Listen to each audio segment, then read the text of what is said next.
श्री गणेश अंक में श्री ब्रह्मा का पार्थिव जिसे उल्लाहना। मुंड सो लुकाई और दबाई दंत धीरग सो,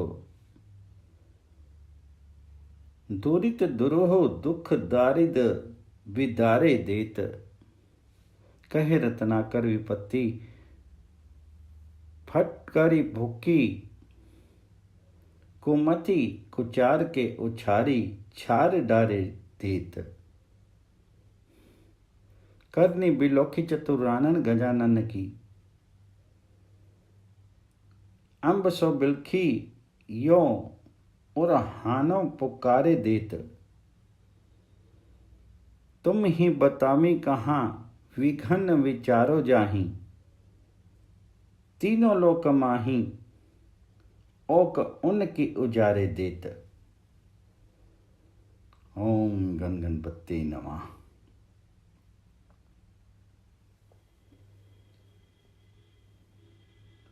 ओमकार स्वरूप श्री गणेश।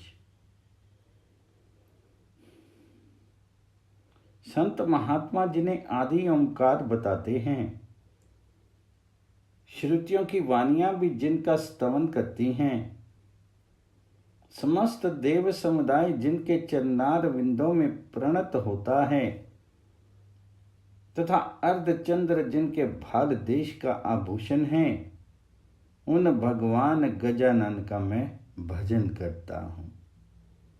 ओम गण गणपति नमः।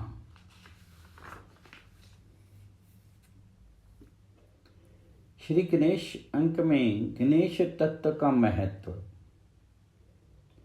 प्रत्येक मानव होने के नाते जन्मजात साधक है। साधक सभी के लिए उपयोगी होता है, कारण कि सत्संग ही साधक का स्वधर्म है। स्वधर्मनिष्ठ होने से ही साधक धर्मात्मा, जीवन मुक्त तथा भक्त हो सकता है। इस दृष्टि से सत्संग ही अग्रगण्य देव गणेश की पूजा है। सत्य को स्वीकार करना सत्संग है। बुराई रहित होकर के साधक धर्मात्मा होता है और अकिंचन अचा अप्रयत्न पूर्वक साधक जीवन मुक्त होता है तथा आत्मीयता से जगत अखंड स्मृति एवं अगाध प्रीता से भक्त होता है। ये सत्संग अर्थात गणेश तत्व का महत्व है। सचर्या, सचिंतन और सत्कार्य के द्वारा सत्संग की मांग जागृत होती है। सत्संग मानव का स्वधर्म है। चर्चा, चिंतन तथा कार्य के लिए पर आश्रय और परिश्रम अपेक्षित है, किंतु सत्संग के लिए पर आश्रय तथा परिश्रम की अपेक्षा नहीं है। अतः सत्संग स्वाधीनता पूर्वक साध्य है। निज ज्ञान के प्रकाश में ये स्पष्ट विदित होता है कि शरीर और संसार से मानव को जातीय भिन्नता है। जिससे जातीय भिन्नता है, उससे नित्य योग तथा आत्मीयता संभव नहीं है।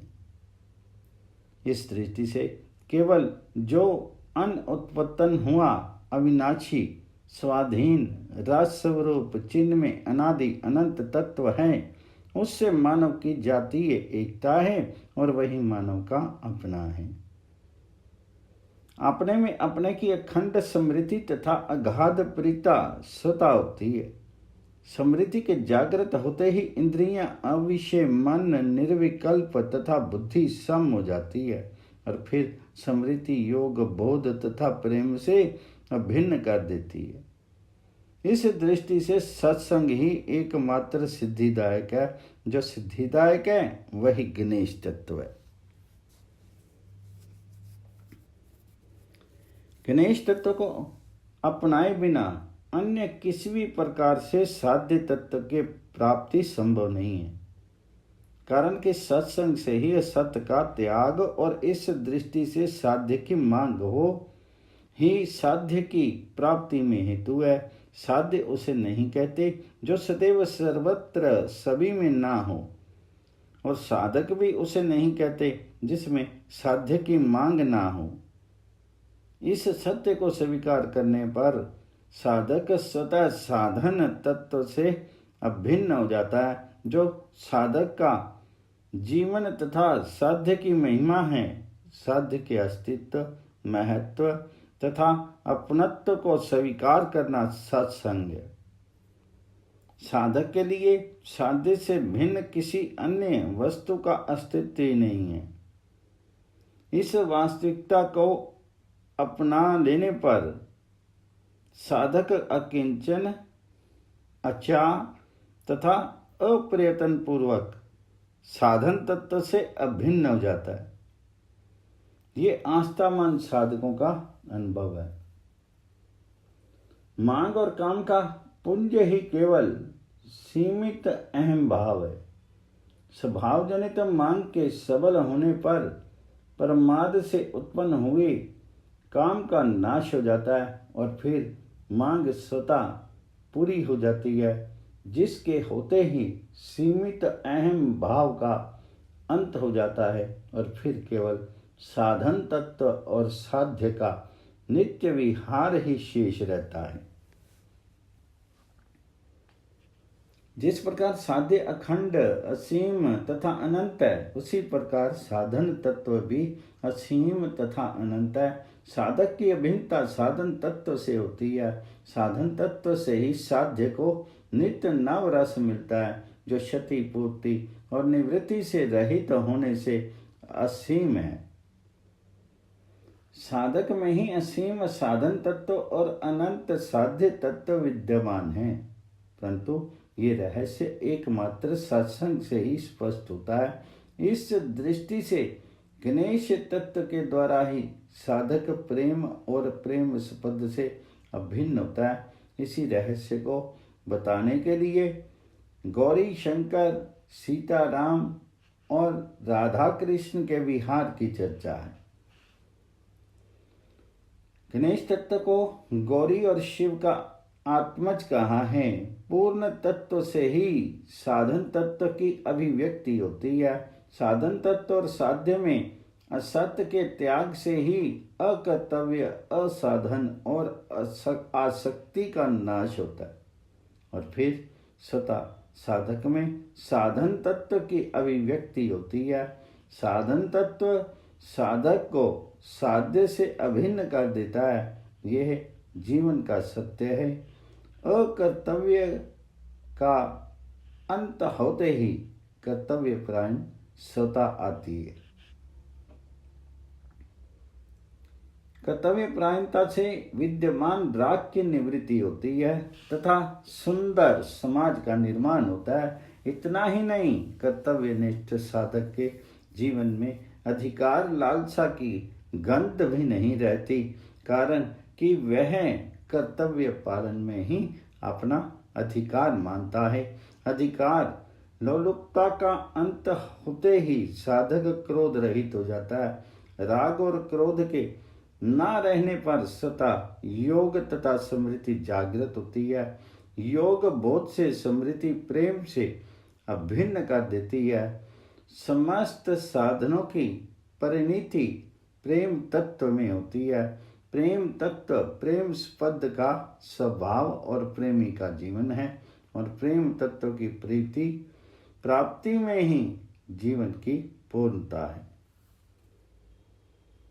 यही साधक के विकास की चरम सीमा है। साधक के पुरुषार्थ का आरंभ और अंत सत्संग में ही निहित है। सत्संग शील धर्म नहीं है, अपितु आत्म धर्म है। स्वधर्म को अपनाने के सभी साधक सदा स्वतंत्र हैं। स्वधर्मनिष्ठ हुए बिना सर्वतोमुखी विकास संभव नहीं है। स्वधर्मनिष्ठ होने में किसी प्रकार की पराधीनता तथा असमर्थता नहीं है। स को बोध स्वतः प्राप्त है और समस्त दृश्य एक ही इकाई है और जिसकी मांग है और वह भी अद्वितीय है और जिसमें मांग है वह मैं तत्व भी एक ही है। अब विचार किया जाए कि मांग का अनुभव स को वह सता होता है और उस मांग सबल तथा स्थायी हो जाती है, तब काम का स्वतः नाश हो जाता है। काम का नाश होते ही मांग अपने आप पूरी हो जाती है। ये जीवन का सत्य है। समरूप से अभिन्नता है। उस अभिन्नता का स्पष्टीकरण सत्संग से ही अर्थात गणेश तत्व से ही होता है, जो कि जीवन का सत्य है। गणेश तत्व अनुत्पन्न हुआ अलौकिक तत्व है। जिस प्रकार साधक को शरीर और सशरीर की उत्पत्ति, परिवर्तन और अदर्शन का बोध है, उसी प्रकार उसे ना तो अपनी उत्पत्ति का बोध है और ना परिवर्तन तथा अदर्शन का। इस दृष्टि से सतत्व ही गणेश तत्व है। स में ही है कि मांग होती है, मांग ही है कि प्राप्ति की में हेतु है। स है मैं और है स में ओतप्रोत है। जब स्व है के अस्तित्व को स्वीकार करता है तब उसके साधक संज्ञा होती है। साधक का स्वधर्म है कि महत्व और अपनत्व को स्वीकार करना है। साधक जिसके महत्व को स्वीकार करता है उसी में उसका नित्य वास रहता है और जिसके महत्व को स्वीकार करता है उसी में अगाध प्रीता होती है। जो सदैव सर्वत्र सभी का अपना है उसी को अपना मानना और अपने में ही स्वीकार करना साधक का सधर्म है, अर्थात सत्संग है। इस प्रकार प्रत्येक साधक अग्रगण्य देव गणेश की पूजा का बड़ी सुगमता पूर्वक प्रेम तथा प्रेम स्पद से अभिन्न बन जाता है। ओम गण गणपति नमः। श्री गणेश अंक में वेद में गणपति तत्पुरुषाय विद्महे वक्रतुंडाय धीमहि तन्नो दन्ति प्रचोदयात्।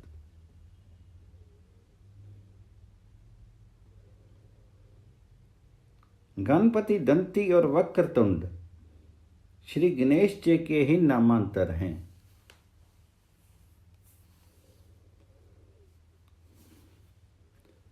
दंतिन शब्द से उसका गजानन होना सूचित होता है। ब्रह्मवैवर्त पुराण के गणेश खंड में उनकी निश्चय महिमा वर्णित है।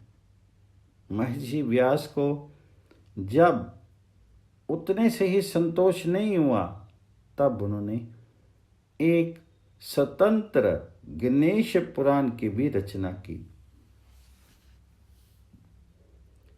शिव स्कंद आदि पुराणों में भी यत्र तत्र प्रसंग वश गणेश जी का महत्व उपलब्ध है, किंतु हम यहाँ केवल वेद मंत्रों के आधार पर ही उनकी दिव्यता का दिग्दर्शन कराएंगे। इतिहास पुराण निर्माता महर्षि व्यास जी श्री गणेश के विशेष कृतज्ञ एवं आभारी हैं, क्योंकि जब उन्होंने लक्ष्य श्लोकात्मक महाभारत नाम की शत साहिस्त्री संहिता का निर्माण किया तब उन्हें चिंता हुई कि इस महान ग्रंथ का प्रचार बिना लिखे शक्य नहीं है। कुशल लेखक कोई मिल नहीं रहा है। स्मरण करते ही ब्रह्मदेव उपस्थित हुए। सर्वंतर्यामी ब्रह्मा ने व्यास का भाव जान लिया था। उन्होंने व्यास को आदेश दिया कि इस कार्य के लिए आप विघ्नेश्वर गणेश जी का स्मरण करें। वे ही इस कार्य के लिए उपयुक्त होंगे। व्यास जी के ध्यान करते ही गणपति आए और उनका मनोरथ पूर्ण किया। अतः पुराणों में गणपति का गुणगान नैसर्गिक ही है। इनके असंख्य आख्यान एवं प्रमाण श्रद्धालु पाठकों से अविदित नहीं है। वेदों का अभ्यास न होने के कारण ही आजकल के अर्वाचीन सज्जन ये कहने में संकोच नहीं करते कि जिन गणपति का विद्वान प्रत्येक ग्रंथ के आरंभ में मंगल में स्मरण करते हैं, आर्यों के विवाह याग आदि प्रत्येक कार्य के आरंभ में जिनका प्रथम पूजन होता है, उनका वेदों में नाम तक नहीं है। यहाँ उनके भ्रम निवारण के लिए कतिपय वेद मंत्र नीचे दिए जाते हैं। गणानाम त्वा गणपति हवा महे कवीम कवि नाम से लेकर के सीध साधनम तक। हे कर्मों के पालक, आप विद्याधर आदि देवगणों के पति, त्रिकालदर्शी, अमित अन्नवान, सकल देवोत्तम मंत्रों के स्वामी हैं। हम सब स्तोता आपका आवाहन करते हैं। आप हमारी स्तुति सुनकर के रक्षण शक्ति सहित हमारी यज्ञशाला में अथवा हृदय में पधार करके विराजमान होइए।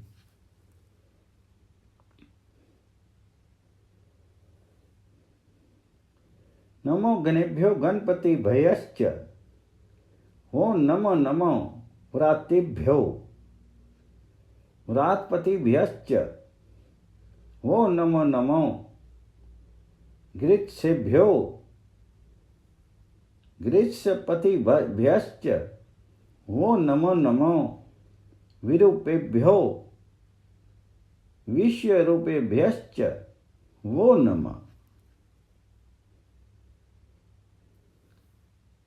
देवानुसार देवानुचर गण विशेषों को विश्वनाथ, महाकालेश्वर आदि की तरह पीठ भेद से विभिन्न गणपतियों को संघों को संघपतियों को बुद्धिशालियों के परिपालन करने वाले उनके स्वामियों को दिगंबर परमहंस जटिल आदि चतुर्थ आश्रम वासियों को तथा सकल आत्मदर्शियों को नमस्कार हो।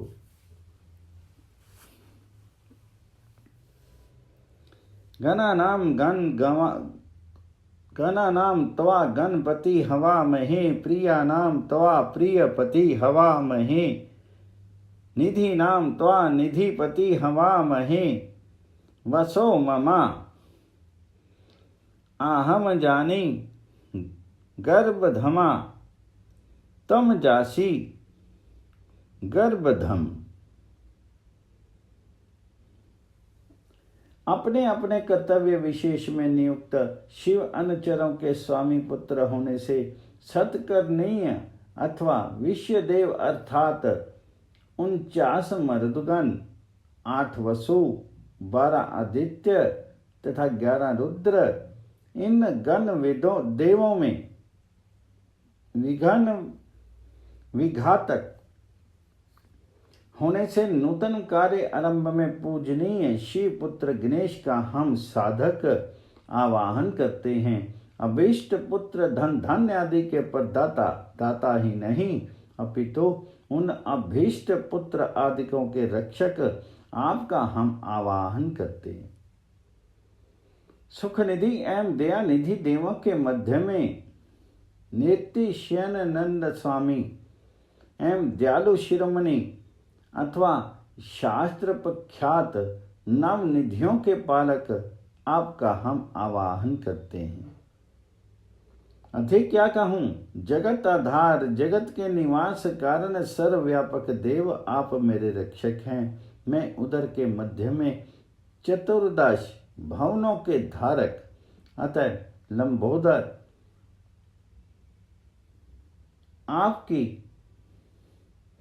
आपको ही प्राप्त करूं। आप भी अपने हृदय में अहिर्निश ध्यान द्वारा आपको स्थापित करने वाले, दूसरे शब्दों में आपके सतत ध्याता मुझ उपासक के पास आवें, अर्थात मेरे हृदय में आविर्भूत होवें एवं सतत स्थिर रहें। आपका सतत सन्निधान ही मुझे अभीष्ट है।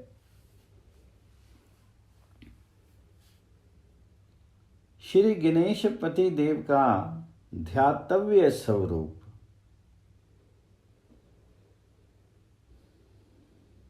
श्री गणेश जी की आकृति छोटी है, उनका शीर स्थूल है, मुख गजेंद्र का है, उदर विशाल और सुंदर है। उनके गंड स्थलों पर से मद धारा स्रवित हो रही है और ब्रह्म रमन चारों ओर से उन पर एकत्रित हो रही हैं। वे अपने दांत से शत्रुओं का विदारण कर उनके खून का शीर में अवलेपन कर सिंदूर के अवलेपन की सी शोभा को धारण किए हुए हैं। अष्ट सिद्धियां और नव निधियां साक्षात विग्रह धारण करके उनकी सेवा में उपस्थित हैं। देवगण श्री पार्वती के पुत्र इन्हीं श्री गणेश जी की अहर्निश सेवा करते हुए उनकी कृपा दृष्टि की याचना किया करते हैं। शास्त्रों में कहा गया कि श्री गणेश जी परमात्मा की बुद्धि रूप हैं, इसलिए भावुक उपासक श्री गणेश जी के सगुण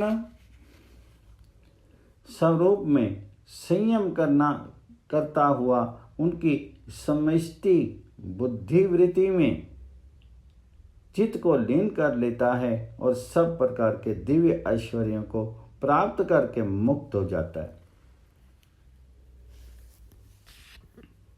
रहस्य। गीता में 2 प्रकार की बुद्धियों का वर्णन आता है। जो बुद्धि संसार के द्वैत भाव को नष्ट करके अद्वैत भाव का सच्चिदानंद पर ब्रह्म में अवस्थान करा दे, वही व्यवसायित्मिका बुद्धि अर्थात सुबुद्धि कही जाती है। और जो बुद्धि परमात्मा की विषय न करती हुई अद्वैत में परम तत्व में समस्त संसार प्रपंच का विस्तार करे, वह अव्यवसायित्मिका बुद्धि अर्थात कुबुद्धि कही जाती है। व्यवसाय आत्मिका बुद्धि में प्रपंच क्षीण होकर के अद्वैत भाव में लीन हो जाता है। इसी भाव को गणेश जी के खर्व शरीर से सूचित किया गया है। व्यवसायित्मिका बुद्धि के उदय होते ही योगी में सब प्रकार की रिद्धि सिद्धियां आकर के उपस्थित होती हैं। परमात्मा तो सदा ही सुबुद्धि वाले हैं, इसलिए उनमें नित्य ही ऐश्वर्य विद्यमान रहा करता है। इस भाव को प्रकट करने के लिए गणेश जी के पास हर समय रिद्धि सिद्धि उपस्थित रहती हैं। व्यवसायित्मिका बुद्धि सारग्राहिणी और शक्तिशालिनी होती है। इस भाव को गणपति जी के स्थूल विग्रह से सूचित किया गया है। प्रकृति के कार्यभूत परमात्मा के राज्य रूप जगत का नियंत्रण करने के लिए परमात्मा की विभूति रूप देवगण जगत के भिन्न भिन्न विभागों में नियुक्त है। संसार का कोई भी भाव देव अधिकार से दिक्त नहीं। सब पदार्थों की नियामक चेतना सत्ता उनमें देव रूप से विद्यमान है। इस संबंध को प्रकट करने के लिए मनुष्येतर प्राणी को उनका वाहन बनाया गया है, या किसी प्राणी के अंग को उनके शरीर में दिखलाया गया है। मनुष्येतर प्राणियों में हाथी सबसे अधिक बुद्धिमान और गंभीर स्वभाव का है। अप्रकट रूप से बुद्धि मंत्र सब में विद्यमान है। इस समष्टि बुद्धि के अधिष्ठाता देव गणेश जी हैं। इस भाव को सूचित करने के लिए श्री गणेश जी गजवदन हैं।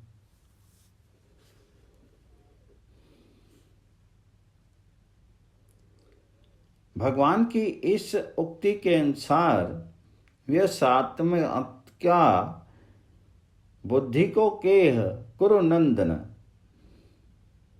और वह सदा अद्वैत भाव की ओर भी प्रवाहित होती रहती है। गणेश जी इसी बुद्धि के अधिष्ठाता देव हैं। इस भाव को सूचित करने के लिए वे एकर दन हैं। अव्यवसायी आत्मिका बुद्धि विस्तार वाली होती हुई भी गंभीरता से विहीन होती है, परंतु सुबुद्धि में ऐसा नहीं है, वह गंभीर भाव युक्त है। इस भाव की सूचित करने के लिए गणेश जी लंबोदर हैं। व्यवसायित्मिका बुद्धि द्वारा ही ज्ञान अमृत का शरण होता है। उसका पान करने के लिए ही मुमुक्षुओं को भ्रमरों के रूप से सूचित किया गया है। सुबुद्धि में ही अद्वैत भाव की निष्ठा होती है। ये अद्वैत भाव ही उसका अप्रतिहत गति वाला अस्त्र है।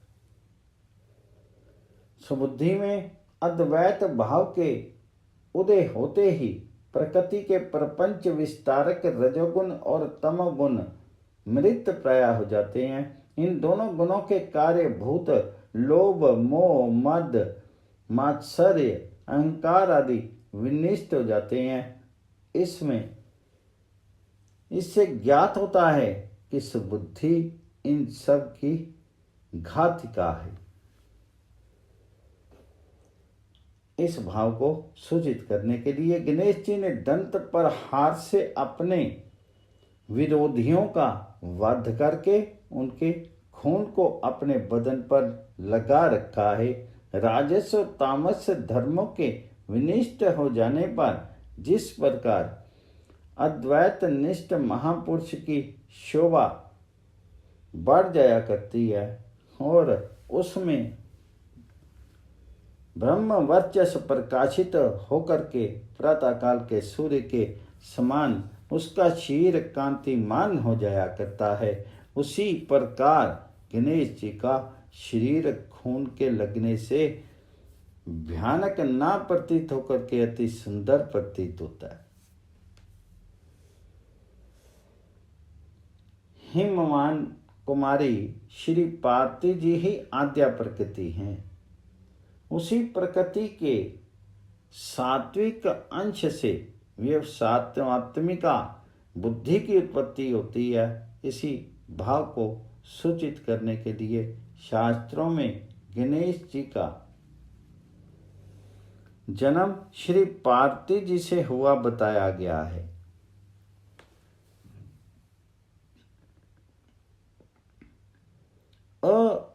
अव्यवसायित्मिका कुतर्क बुद्धि को ही गणेश जी के वाहन मूषक रूप से दर्शाया गया है। सुबुद्धि ही कुतर्क बुद्धि को दबाने में समर्थ है।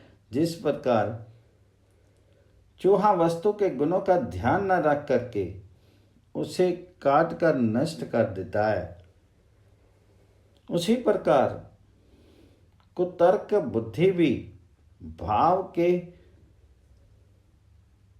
सारा सार को ना देखती हुई उसे खंडित करके व्यर्थ बना देती है।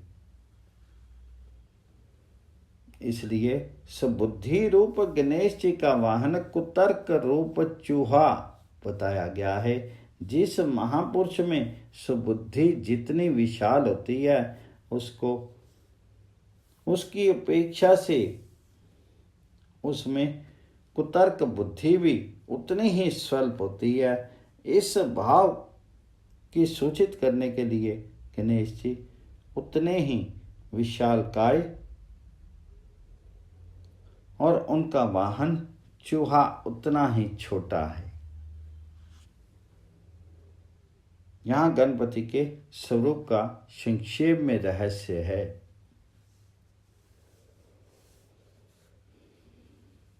अर्वाचीन सज्जनों की वेद में गणपति नाम के